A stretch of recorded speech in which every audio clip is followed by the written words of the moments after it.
Hi Chem friends, welcome to the heating curve review. For this, you'll accomplish taking notes right on the worksheet provided, and you'll just follow along. The first thing to do is to check your graph. Your graph should look something like this. It should have 3 sloped regions and 2 plateaus. As a review from topics discussed in class, we know that if we add heat to substances, we can cause a weakening or breaking of their intermolecular forces, allowing for a change in phase.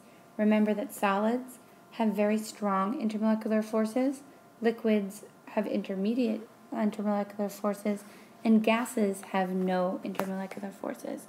Now, of course, the same can be done if we remove energy from the system.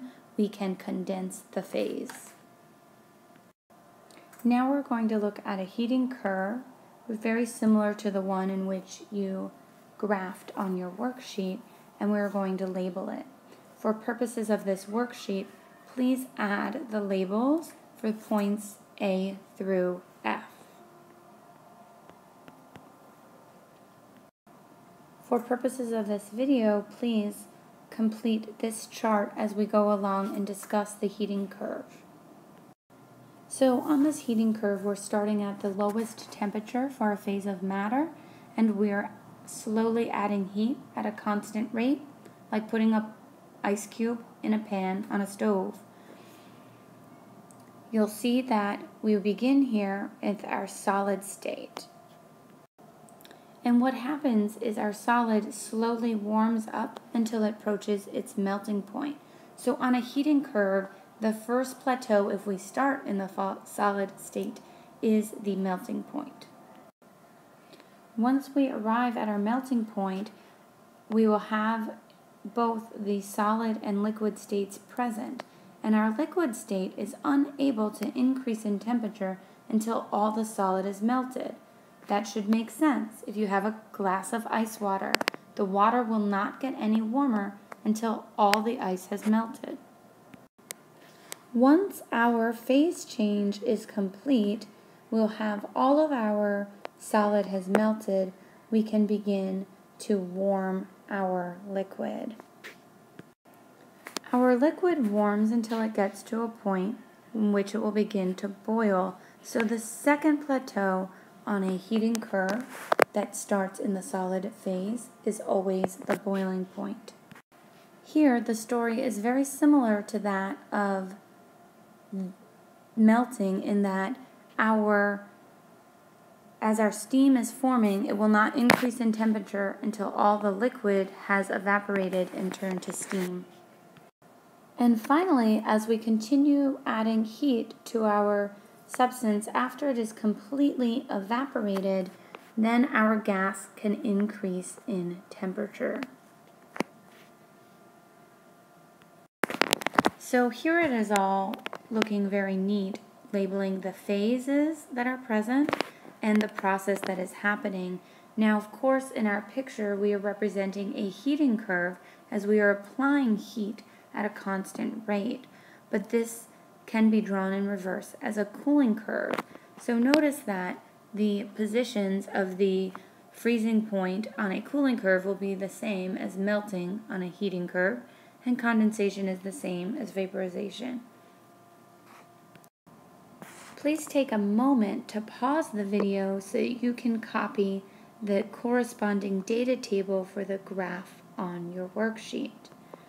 Please note on this data table that there are no equations or keywords for the heating of a solid or the heating of a gas, though all other parts of the table should be added. These up arrows represent the increase in energy for each phase change.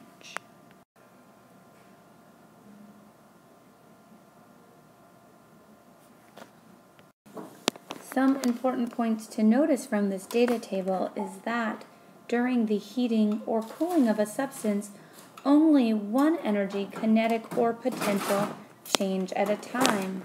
Recall that kinetic energy is the same as temperature. So when the graph is increasing, then kinetic energy is changing. Also recall that potential energy is the same as phase energy. So the potential energy only changes during a phase change.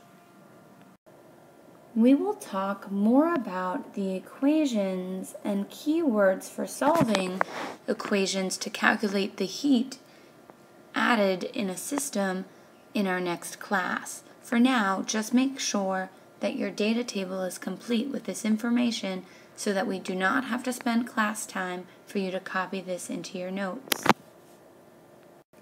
As a quick recap, when we look at our graph, we can see that during these sloped portions, we have only one phase of matter at a time. The coldest phase of matter is solid, the intermediate phase of matter is liquid, and the warmest phase of matter would be gas. During the plateaus, we have a phase change. So here, alliteration, plateau and phase both begin with P will help us out. So during the plateaus, we have a phase change. Therefore, we have a change in potential energy, even though there is no change in kinetic energy. Also at the plateaus, we can locate our freezing point and our boiling point. Because the plateaus are phase changes, there are two phases present. This concludes the heating curve video. Now please make sure that you complete this entire worksheet on both sides. I look forward to seeing you in class and discussing more how we can calculate heat